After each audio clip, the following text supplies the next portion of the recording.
If free agency was like dating, the Portland Trailblazers might be developing some sort of self-esteem complex and/or need a tub of ice cream and some Kleenex. Don't tell me he's in there. Joe, are you really in there? I'm a little bit busy right now. Could you get me back later?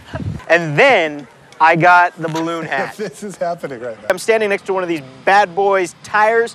These things weigh up to 700 pounds. And Nate, when you want to change these tires, you don't lift the tire up to the truck.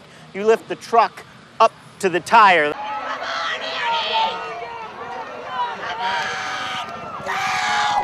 You cheer your horse on, hoping for that exacta payday. But just what exactly does go on race day before the final seconds at the wire? Go ahead, number 1. Number 5, check this merit is scratched.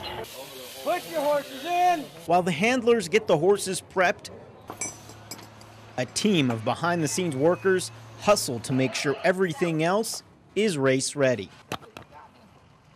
Yeah, we're ready. Go ahead. The jockeys, meanwhile, have just a few moments between races. Time they must use wisely. You know, you get about 10 to 15 minutes in between races, and your mind's just all over the place, especially if you just get off a race. You want to see the replays, you're getting undressed. You really don't have a whole lot of time to gather yourself up. Post-time draws near, it's time to hop in the saddle. So it's a little difficult. You find out last minute, you know, about everything about the works and what the horse has been doing, where it feels comfortable. But it doesn't always work that way. Sometimes when you get on, it's a completely different ballgame, you know? Owners and trainers, like Emilio Guerrero of Grants Pass, have the tough task of watching their horse from a distance. I try to watch where my horse is and see what he's doing. She never started before, so we're going to see how she does today. No matter what they see, they know there's little they can do.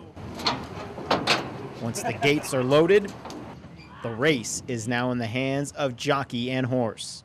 I told Tony to be careful out there and, you know, try to do his best. You know, we have to start someplace. In case the tryptophan got you a little early and you're just kind of waking up from a nap, here is a football recap. Start Seahawks Cowboys. You can tell Jessica Simpson isn't singing the national anthem. Tony Romo's eyes towards the turf. First possession for Dallas. March right down the field. Romo rolls, hits Martellus Bennett for the score. 7-0 boys. Head of the second quarter, Hawks down 14-3, and they give Romo all day. In fact, he texted Simpson before throwing this touchdown pass to Jason Witten. 21-3 Dallas. Head to the second half. Seattle, well, they're still sort of in it until this. Romo to Owens. Cowboys drop the Hawks 34-9. Seattle now 2-10. Detroit hosting Tennessee, and oh, happy Lions players and fans. That's not going to last long. Second play of the game, Lions Sean McDonald. Old McDonald had the ball, and now he doesn't. E-I-E-I-O. Titans take over, and after only a few plays, Chris Johnson wide open lane to the end zone. Then after a Lions punt, Johnson has a little more yardage to cover, but the Lions, they're gracious hosts. They afford him the same gaping hole to run through. Hey, Lions, it's Thanksgiving, not Lent. You don't have to give up defense for the month. Still first half, Lendale White, the former USC Trojan, getting it into the end zone and doing a little dance. And I love this poster coming out. Please bail out the Lions, and then watch this guy's face.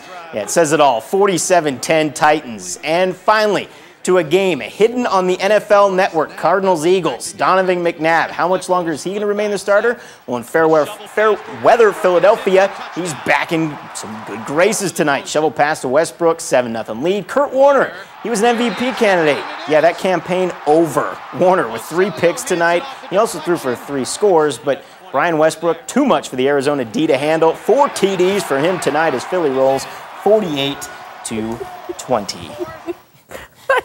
I don't know what to say. It's Detroit. I started with picking on I started with picking on Tony Romo, and then it just went from there. That's true. Well, but that's, you know, he won today. That guy's face said it all, though. Yes. Poor people in Detroit. They've been losing for so long, and on Thanksgiving, every Thanksgiving's been ruined. For Can't give thanks for that. No. They haven't. They're 1-18 in the last 19 games. Ouch. That's pretty bad. Yeah, it is. All right.